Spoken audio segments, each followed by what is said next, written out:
اعوذ باللہ من الشیطان الرجیم بسم اللہ الرحمن الرحیم الحمد للہ رب العالمین وصلی اللہ علی محمد وآلہ الطاہرین اللہم صل علی محمد وآل محمد سلام علیکم ورحمۃ اللہ وبرکاتہ۔ علیکم السلام ورحمۃ اللہ وبرکاتہ۔ خیریت سے ہیں آپ سب لوگ؟ ٹھیک ہیں الحمدللہ۔ ہماری گفتگو جی ظرفشہ میم خیریت سے ہیں آپ؟ گلشن زہرا، ہنا میم، مہدی فاطمہ زہرا و نہال خیریت سے ہیں آپ لوگ؟ جی آغا۔ جی نکھات، روحی میم، مونیس، شیشمہ میم، سیدہ حسین، آپ لوگ سب خیریت سے ہیں؟ جی آغا۔ جی ہماری گفتگو چل رہی تھی کس چیز کے بارے میں؟ شادی سے ریلیٹڈ باتوں کے بارے میں چل رہی تھی۔ بتایا اس کی اہمیت کے بارے میں بتایا تھا کہ اس کی کیا اہمیت ہے، ٹھیک ہے؟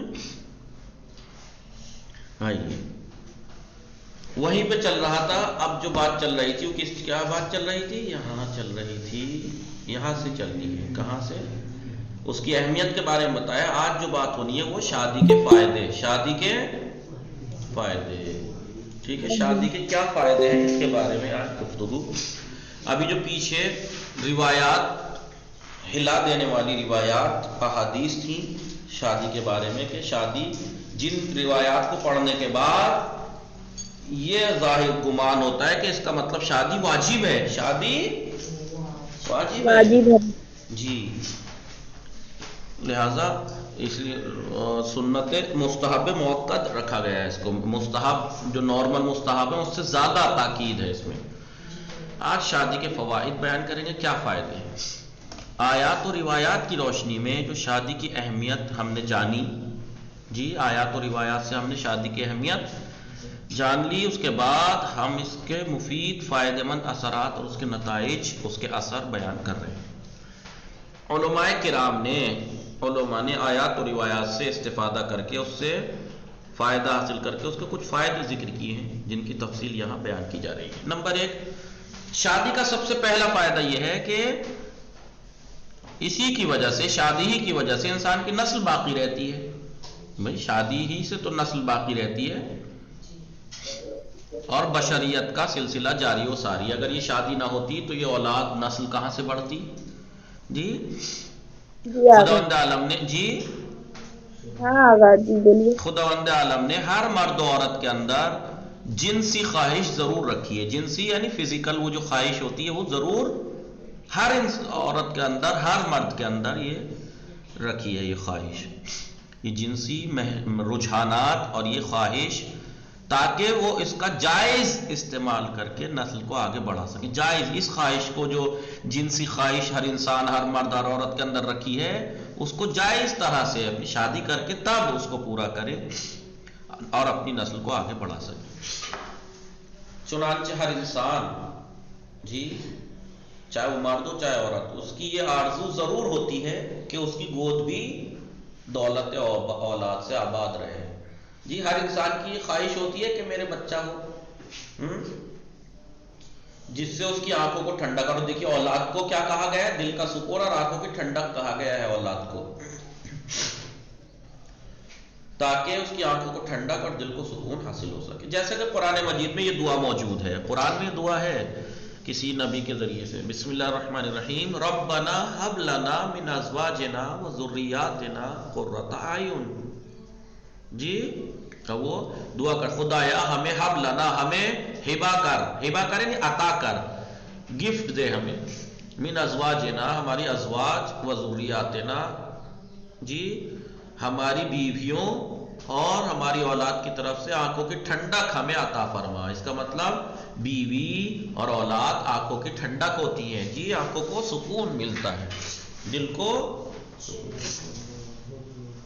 خدایا ہمیں ہماری ازواج اور اولاد کی طرف سے خنقی چشم عطا فرما، آنکھوں کی ٹھنڈک، آنکھوں کو سکون عطا فرما۔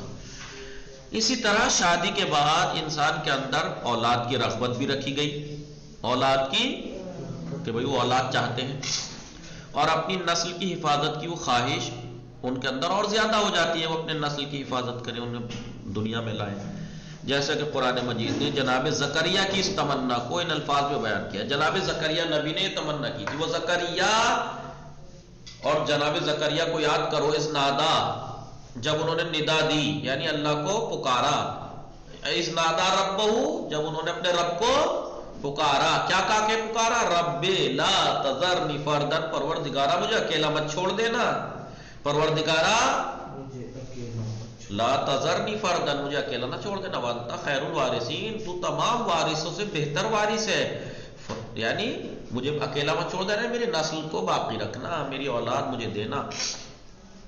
فاستجبنا لہو، لہذا ہم نے ان کی دعا کو قبول بھی کر لیا. اللہ کیا کہہ رہا ہے؟ ہم نے ان کی دعا کو زکریا کی قبول کر لیا. وَوَهَبْنَا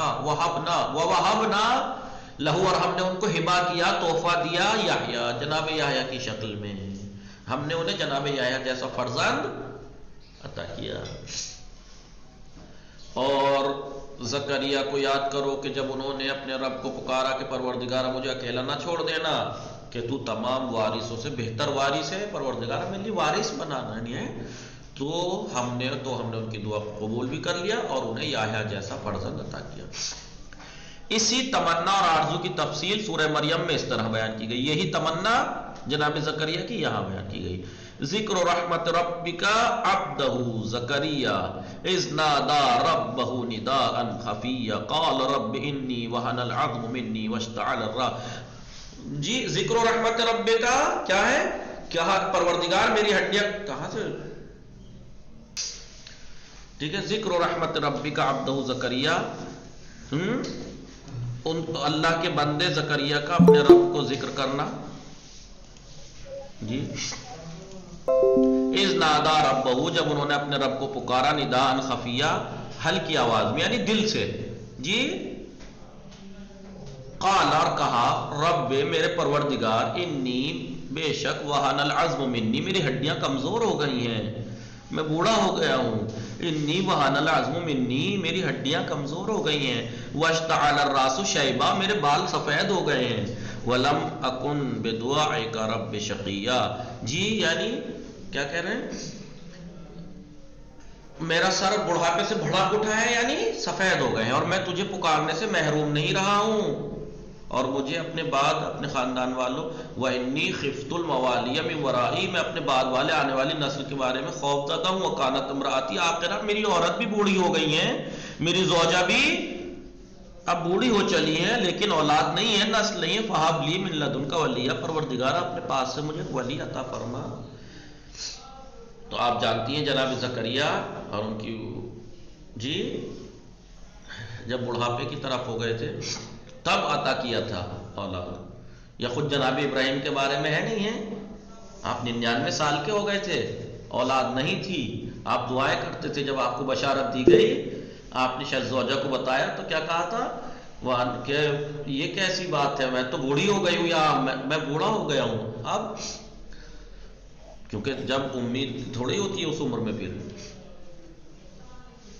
کہا کہ پروردگار میری ہڈیاں کمزور ہو گئی ہیں اور میرا سر بڑھاپے کی آگ سے بھڑک اٹھا ہے، اور میں تجھے پکارنے سے بھی محروم نہیں رہا ہوں، اور مجھے اپنے بعد اپنے خاندان والوں سے خطرہ ہے، اور میری بیوی بانجھ ہے، میری بیوی، تو اب مجھے گوالی اور وارث عطا فرماتا. اللہ نے عطا کیا. اور پروردگار عالم نے جناب زکریا کو جناب یحییٰ کی ولادت کی جب بشارت دی، تاکہ ان کے نسل کے ساتھ ساتھ الہی رسالت کا سلسلہ بھی باقی رہے.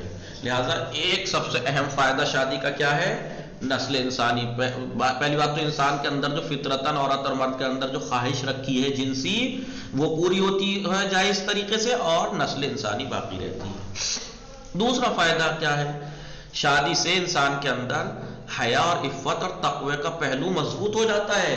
شادی سے جب انسان شادی کر لیتا ہے تو اس کے اندر حیا، عفت، پاک دامنی اور تقوی کا جو پہلو ہے وہ مضبوط ہو جاتا ہے، اور وہ آسانی سے شیطان کے وسوسوں سے نجات پا جاتا ہے. پھر وہ بہت سے وسوسے شیطان کے ان پہ اثر نہیں کرتے، جو باتیں کنواروں پہ یا جوانوں پہ اثر ہوتے ہیں زیادہ تر، کیونکہ روایات کے مطابق شیطان کے دو اہم راستے ہیں جن سے شیطان ہر انسان کو آسانی سے اپنی گرفت میں لے لیتا ہے. ایک غصہ، دوسرے شہوت. یہ دو سب سے سے بڑے ہتھیار ہیں شیطان کے، یہ غصہ شہوت۔ غصے انسان کو ہم نے دیکھا ہے بہت سے لوگ فخر میں کہتے ہیں ہمیں غصہ آ جاتا ہے، میرے سامنے مت رکھ، اور مجھ سے کنٹرول نہیں ہوتا ہے۔ کیوں نہیں کنٹرول؟ پھر بہادر، ہم نے پچھلی کتاب میں کیا پڑھا؟ بہادر وہ نہیں ہے جو بڑے بڑے پہلوانوں کو ہرا دے، بہادر وہ ہے جو غصہ آنے کے بعد غصے کو ہرا دے۔ تو اس کو کنٹرول کرنا سیکھے، کیونکہ غصہ کبھی بھی اگر خدا کے دشمنوں کے خلاف ہے تو ٹھیک، ورنہ تو پھر غصہ ہمیشہ نقصان ہی پہنچاتا ہے۔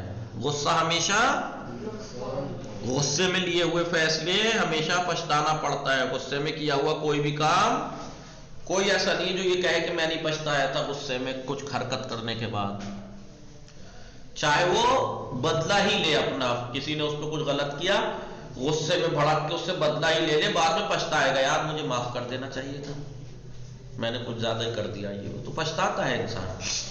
یہ دو ہتھیار ہیں انسان شیطان کے بہکانے کے، غصہ اور دوسرے شہوت۔ شہوت یعنی وہی جو انسان کے اندر جنسی خواہش رکھی ہے، جن سے مخالف، جن سے مخالف یعنی مرد کی عورت کی طرف، عورت کی مرد کی طرف۔ حضرت علی علیہ السلام نے اس سلسلے میں فرمایا لیس لابلیس وحق اعظم من الغضب والنساء، شیطان کے پاس غصے اور عورت سے مضبوط کوئی اور رسی نہیں ہے، شیطان کے پاس سب سے مضبوط رسی ہے غصہ اور عورت۔ امام صادق علیہ السلام فرماتے ہیں لیس لابلیس جند اشد من النساء والغضب، ابلیس کے پاس عورت اور غصے سے زیادہ طاقتور کوئی لشکر نہیں ہے، اچھوں کو عورت کی طرف وہ کرا کے غلط راستے پہ بھٹکوا دیتا ہے۔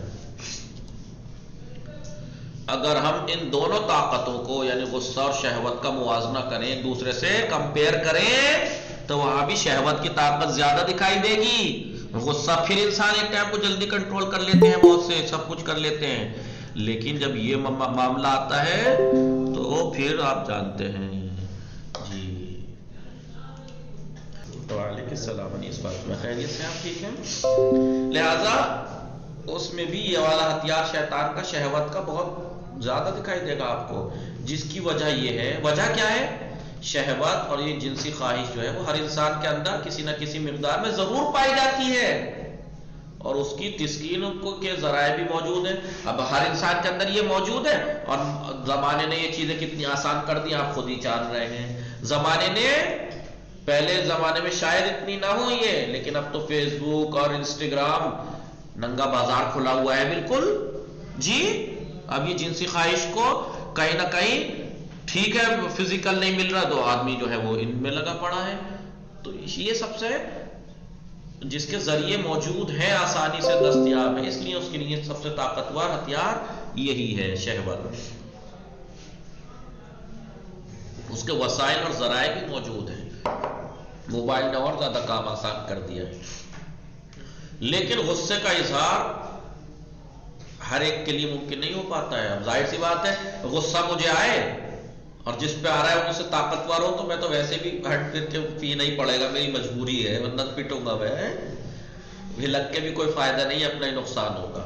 لہذا غصہ تو سب کے اندر رکھا گیا ہے، لیکن غصے کو نکالنا ہر ایک کو میسر تھوڑی ہوتا ہے۔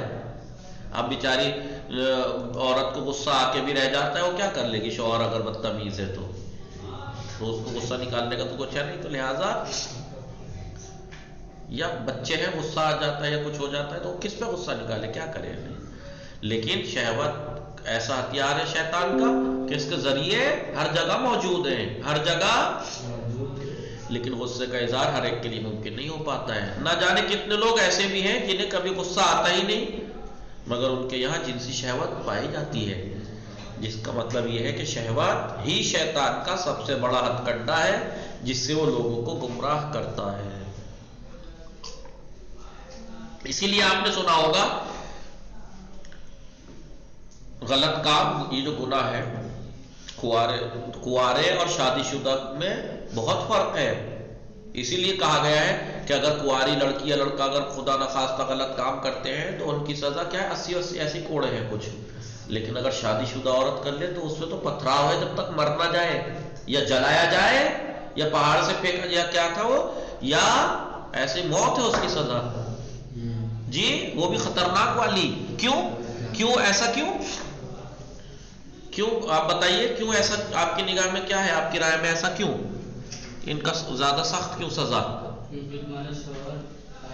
ہیلو، جی اگر کیوں شادی شدہ کا سزا زیادہ کیوں ہے؟ کیونکہ ہم نے ابھی پیچھے پڑھا شادی کرنے سے انسان تقوی کا راستہ مضبوط ہو جاتا ہے، عفت، پاکدامنی، یہ چیزیں سب آ جاتی ہے، یعنی یہ سب چیزیں نہ کی برابر ہو جاتی ہیں۔ پھر اس کے بعد اگر کوئی ایسا کر لے تو سزا کتنی ملنی چاہیے کہ جب تیرے لیے شوہر بیوی ایک دوسرے کا انتظام تھا، تم نے اس کے باوجود یہ گناہ کر دیا، اس لیے ان کی سزا بھی زیادہ ہے۔ یہی وجہ ہے کہ شریعت نے کسی مرد کو نامحرم عورت کے ساتھ تنہا رہنے سے منع کیا ہے، تنہا رہنے سے منع کیا ہے۔ اگر تنہا کہیں پہ نامحرم مرد و عورت ہے تو شیطان سب سے زیادہ قریب ہوتا ہے اس وقت، شیطان کیونکہ ایسی صورت میں ان کے ساتھ شیطان، اگر کہیں پہ دو نامحرم جمع ہیں تو وہ دو نہیں ہے، وہاں تین ہے، وہاں پہ وہ ایک شیطان وہاں بالکل موجود ہے، شیطان موجود ہے، اسی لیے منع کیا گیا ہے نامحرم کہیں تنہا ہو، کہیں تنہا ہو۔ لیکن زمانے نے یہ سب چیزیں آسان کر دی، زمانے نے آسان کر دیا، گھر والے ٹھیک ہے، گھر آغا والے شادی شدہ تو نہیں سمجھے کہ اتنا زیادہ کیوں ہے؟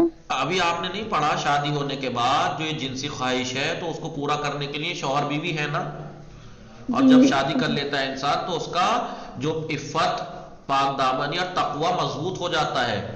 جب یہ سب چیزیں رکھ دی کہ بھائی اب آپ کو دوسرے کی، آپ کا ذہن ادھر ادھر نہیں بھٹکے گا، غلط جگہ نہیں جائے گا کیونکہ آپ کے پاس ہے، لیکن اس کے باوجود بھی کوئی کر لے تو ظاہر سی بات ہے پھر سزا بڑی ہے، ٹھیک ہے۔ تو عورت اور مرد یا نامحرم اگر کہیں جمع ہوتے ہیں تنہا تو وہ تنہا نہیں ہے، وہاں شیطان ہے تیسرا، وہاں تیسرا موجود ہے، وہاں بہت کوئی بہت بڑا متقی عالم ہی بچ سکتا ہے، عابد بھی نہیں بچ پاتے بہت سی دفعہ۔ ایک واقعہ آپ نے نہیں سنا ہوگا شاید، ایک عالم تھے تو کیا جانے کیا مجبوری تھی، کیا ہوا تھا، کہیں سے کچھ پرابلم تھی، اپنے استاد یا کسی کی بیٹی تھی کسی روم میں آ گئی، وہ کیا ہوا، اب یہ بیچارے ڈر کے مارے بیٹھے رہے، ڈر کے مارے بیٹھے رہے، اور انہیں تو لٹا دیا، خود بیچارے بیٹھے رہے۔ صبح کو جب دیکھا تھا تو ان کی ہاتھوں کی انگلیاں جلی ہوئی تھیں، انگلیاں کیوں؟ انہوں نے دیکھا کہ بھائی ہم تنہا ہیں اور شیطان بہت جلدی حملہ ور ہوتا ہے، تو وہ بیچارے جیسے ہی کچھ ایسے بات آتی تھی انگلی موم بتی کے آگے کر دیتے تھے، ایک اس کی تکلیف میں رہ جاتے تھے، سارا ذہن ادھر، پھر دوبارہ کچھ ہوتا تھا، پھر دوسری انگلی، تیسری انگلی، رات بھر انہوں نے انگلیاں جلائی اپنی کہ کیونکہ جہنم کی آگ یاد رہے مجھے۔ یا مثال کے طور پر ایک دفعہ ایسے کچھ واقعہ تھا، ایک لڑکی نے غلط وہ کیا تو وہ گھبرا گئے، ایک صاحب تھے ان کو موقع نہیں تھا میں کروں تو کروں کیا، وہ لیٹرین میں گئے اور انہوں نے گندگی لگا لی خوب اپنے جسم پہ، اور آگے لے، اب ظاہر سی بات ہے اچھے خاصے وہ گھن آ جاتی ہے، کتنا بھی ہینڈسم ہو کوئی، جب اس کے اوپر یہ لگی ہوئی ہوگی، گندگی لگی ہوئی ہوگی تو گھن آئے گی نہیں آئے گی۔ تو بہت ہی شاذ و نادر لوگ جو باقاعدہ متقی ہیں، وہ بھی عالم ہو تو ہی بچ سکتا ہے، ورنہ بچنا ناممکن ہوتا ہے اگر نامحرم ایک جگہ ہے تو۔ اسی لیے کہا گیا ہے کہ اپنی بچیوں کا خیال رکھیں، یہ نہ سوچیں کہ اسکول ہی تو ہے، کالج ہی تو جا رہی ہے، ہم کیا اس کا نہیں، کبھی کبھی دیکھ بھی آیا کریں، دیکھ کے کس کے ساتھ اٹھتی بیٹھتی ہے، کس کے ساتھ پڑھائی کرتی ہیں، کیسے جاتی ہیں، کس راستے سے جاتی ہیں، ان چیزوں کا خیال رکھنا چاہیے۔ اس لیے نہیں کہہ رہا میں بار بار کہتا ہوں، اس لیے نہیں کہہ رہا کہ ہمارے بچے غلط ہیں، زمانہ اتنا غلط ہے کہ شیطان طاق لگائے بیٹھا ہے، سمجھ رہے ہیں نا آپ لوگ میں کیا کہہ رہا ہوں؟ کیونکہ دنیا والوں نے آسان کر دی یہ چیزیں، دنیا والوں نے آسان کر دی یہ چیزیں، پارک بنا دیے ہیں، پارکوں میں جا رہے ہیں اور کیا کر رہے ہیں، مجھے بتانے کی ضرورت نہیں ہے کہ کیا کتنا آسان کر دیا ہے آج زمانے نے ان چیزوں کو۔ زمانہ بہت خراب ہے، یہی وجہ ہے کہ شریعت نے کسی نامحرم مرد و عورت کے ساتھ تنہا رہنے سے منع کیا ہے، کیونکہ ایسی صورت میں اس کے ساتھ شیطان شریک ہو جاتا ہے۔ مختصر یہ کہ شادی کے بعد ہر انسان شیطانی خیالات اور وسوسوں سے ایک حد تک محفوظ ہو جاتا ہے شادی کے بعد، کیونکہ اس کے پاس جائز طریقہ ہے، اس کے پاس جائز طریقے سے اس کی جنسی خواہش کو سکون پانے کی جگہ ہوتی ہے، تسکین کی جگہ ہو جاتی ہے، اس کی جگہ اس کی جنسی خواہش کی تسکین اس سے ہو جاتی ہے آپس میں، اور اس طرح اس پر شیطانی ہتھ کنڈے زیادہ کارگر ثابت نہیں ہوتے۔ یہی وجہ ہے کہ جب کوئی شادی کرتا ہے، پیچھے حدیث پڑھی کہ جب جوانی میں کوئی شادی کرتا ہے تو شیطان تڑپ چیخ مار پڑتا ہے، چیخ کہ اس نے مجھ سے اپنا دین بچا لیا، جیسا کہ روایات میں ہے من تزوج فقط احرز نصف دینہ، جس نے شادی کر لی اس نے اپنا آدھا دین بچا لیا، محفوظ کر لیا۔ تیسرا فائدہ کیا ہے؟ زندگی میں سکون و اطمینان بھی شادی کا ایک فائدہ ہے۔ شادی کا ایک فائدہ کیا ہے؟ سکون و اطمینان، بہت سے درادر کے خیالات سے بچ جاتا ہے، بہت سی صرف اب ایک ہی ٹینشن، ایک ہی وہ رہ جاتی ہے، ایک دوسرے کا خیال، باقی کوئی چیز نہیں ہے، باقی سب ادھر ادھر سے سکون۔ آپ دیکھ لیجئے گا ایک کنوارا جو ہے وہ بہت سوتا ہے، کیوں؟ اس کی نیند پوری نہیں ہو پاتی ہے زیادہ سو کے بھی، لیکن ایک شادی شدہ رات میں کچھ گھنٹے بھی سو جاتے ہیں نا تو فریش اٹھتے ہیں، وہ سکون سے ہوتے ہیں، وہ کیونکہ وہ اطمینان کی نیند سوئے ہیں، کیونکہ وہ ذہن فری سوئے ہیں، اس لیے ان کی نیند جلدی پوری ہو جاتی ہے۔ آپ نے دیکھا ہوگا، آپ سوچ بھی نہیں سکتے کہ ایک عورت کتنی زحمت اٹھاتی ہے بیچاری، دن بھر گھر کے کام کرتی ہے، رات بھر بچہ روتا ہے، رات بھر بچہ روتا ہے، کیسے سنبھالے؟ جب سونے کا ٹائم ہوتا ہے بچہ جب ہی اٹھتا ہے، رات کو 3 بجے 4 بجے 2 بجے ایسے، تو بیچاری کی نہیں، لیکن خدا نے پھر بھی اس کو ایسا دیا ہے کہ وہ کچھ دیر بھی سو کے ہو جاتا ہے نیند پوری سی ایک طرح سے، لیکن ایک شادی شدہ کا فائدہ ہے یہ، ٹھیک ہے؟ یہ بھی ایک فائدہ ہے، سکون ملتا ہے، اطمینان ملتا ہے، کیونکہ انسان تنہا رہ کر ملول، غمزدہ، افسردہ ہو جاتا ہے۔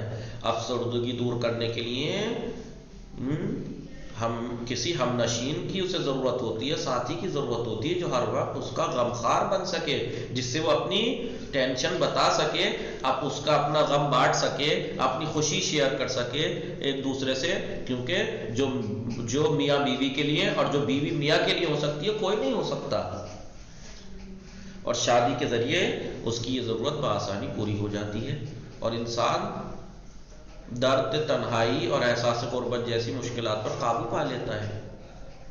جو غربت کا احساس رہتا ہے، جی مثال کے طور پر ہم گھر سے دور ہیں، کبھی بھی دل ہمارا کمزور ہو جاتا ہے، دل کمزور ہو جاتا ہے، جو گھر سے دور رہتے ہیں وہ بتا سکتے ہیں، وہ ان کے دل بہت کمزور ہو جاتے ہیں، لیکن جب وہ شادی شدہ ہوتے ہیں فیملی کے ساتھ، پھر تو دنیا کے کسی کونے پہ بھی جا کے بس جائے وہ تو انہیں سکون و اطمینان رہتا ہے،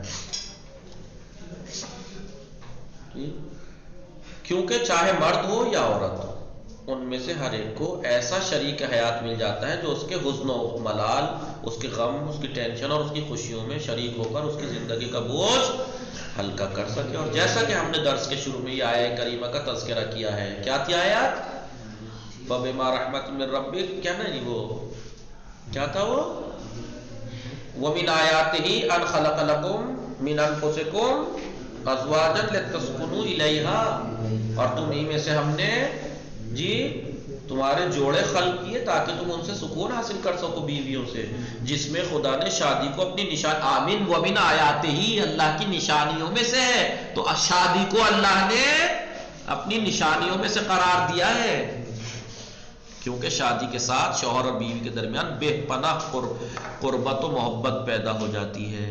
قربت، بتائیے مودت ورڈ دیکھیے، اگر آپ جا کے ڈکشنری میں دیکھیں، ہم سمجھتے ہیں مودت، محبت، عشق، یہ سب ایک ہی معنی میں ہے، یہ سب نہیں، محبت اور مودت میں بہت فرق ہے۔ مثال آپ نے سنی ہوگی، بہت سے لوگ مثال دیتے ہیں، مینڈک کی مثال دیتے ہیں، کیا؟ مینڈک کو پانی سے محبت ہے، کیا ہے؟ محبت میں کیا ہوتا ہے؟ انسان اس کے ساتھ بھی رہ سکتا ہے، اس کے بغیر بھی رہ سکتا ہے، مینڈک پانی میں بھی رہ لے گا، پانی کا، لیکن مچھلی کو پانی سے محبت نہیں، مودت ہے، پانی سے نکال دیجئے تڑپ جائے گی، مر جائے گی، تڑپ جائے گی، میاں بیوی کے اندر وَجَعَلَ بَيْنَكُمْ الْمَوَدَّةَ، خدا کیا کہہ رہا، ہم نے تمہارے درمیان مودت رکھی ہے، میاں بیوی کے درمیان۔ آپ نے اکثر دیکھا ہوگا کہ جب شادی شدہ جوڑا جب تک جوان رہتا ہے نا تو دنیا کہہ سکتی ہے کہ بھائی کیونکہ جوان ہے، جنسی خواہشات ہے، اس لیے ایک دوسرے سے لگاؤ زیادہ ہے. نہیں، اس کا اثر کب دکھتا ہے؟ جب بوڑھے ہونے لگتے ہیں. جب کتنی دفعہ آپ نے دیکھا ہوگا بیوی مر جاتی ہے، اس کے کچھ دن بعد شوہر مر جاتا ہے، شوہر مر جاتا ہے کچھ دن بعد بیوی مر جاتی ہے. وہ جو اب کیونکہ جیسے جیسے عمر بڑھتی ہے تو اب جنسی خواہشات کا تو کوئی تصور اب رہ نہیں جاتا. اس ٹائم ظاہر ہوتی ہے کہ یہ مودت کیسی ہے کہ ایک دوسرے کے ایسے وہ ضرورت بن جاتے ہیں، میاں بیوی ضرورت بن جاتے ہیں. پھر وہ ایک دوسرے کی، وہ ایک بیٹی بھی ماں کے لیے اتنا نہیں ہو سکتی جو شوہر ہو سکتا ہے، اور ایک بیٹا بھی اتنا نہیں ہو سکتا جتنا بیوی شوہر کے لیے ہو سکتی ہے. کچھ بھی کر سکتا ہے، کوئی کتنے نوکر چاکر لگا دے، لیکن ایک شوہر کے لیے ایک بیوی جیسا کوئی نہیں ہو سکتا. ایک بیوی جیسا کوئی نہیں ہو سکتا. آپ نے خود بہت سے واقعات آپ نے زندگی میں دیکھے ہوں گے کہ بیوی کا انتقال ہوا، کچھ دن بعد شوہر بھی مر جاتا ہے، ٹینشنوں میں، غم میں، روتا ہے، تڑپتا ہے. خود ابھی یہاں پہ ہمارے جو ٹرسٹی ہیں حسین کاکا ہیں، کرونا کال کے شروع میں ان کی بیوی کا انتقال ہو گیا. کتنی عمر ہے ان کی؟ 72 یا 80 ہے شاید. جی ہاں. میں میں نے ان کو الگ یہاں مسجد میں آتے الگ میں بیٹھے ہوئے تڑپتے ہوئے دیکھا ہے، روتے ہیں بیوی کو یاد کر کے. تو کیا تھا وہ محبت، وہ تھا جنسی خواہش تھی کیا؟ اس عمر میں کون سی جنسی خواہش؟ ایک دوسرے کی ضرورت بن جاتے ہیں، ایک دوسرے کی. تو خدا نے دیکھیے مودت رکھی ہے، اور مودت اہل بیت کے لیے بھی رکھی ہے. مودت اہل بیت کے لیے بھی، یعنی مودت کا مطلب یہ ہوتا ہے کہ آپ ان کے بغیر نہیں رہ سکتے، آپ ان کے بغیر. اور دیکھیے خدا نے، ہم لوگوں نے اس پاکیزہ رشتے کو تھوڑا خراب کر کے رکھ دیا عوام نے، کہ ایک دوسرے کو سیاسی، میاں بیوی کو سیاسی زندگی بنا کے رکھ دیا ہے. ورنہ میاں بیوی کے درمیان خدا نے مودت رکھی ہے. مودت عشق سے بڑھ کے، محبت عشق سے بڑھ کے جو چیز ہوتی ہے وہ رکھی ہے. ہو سکتا ہے شروع میں عشق ہو، محبت ہو، عشق ہو، لیکن پھر آپ دیکھیے گا وہ مودت ہوتی ہے. بڑھاپے میں آ کے پتہ لگتا ہے کہ کیا جنسی خواہش تھی یا مودت تھی. خدا نے رکھی ہے، خدا کی نشانیوں میں سے ہے. باقی انشاءاللہ کل پڑھیں گے. وصلی اللہ علی محمد وآلہ الطاہرین. اللہم صلی علی محمد وآل محمد وعجل فرجهم. آغا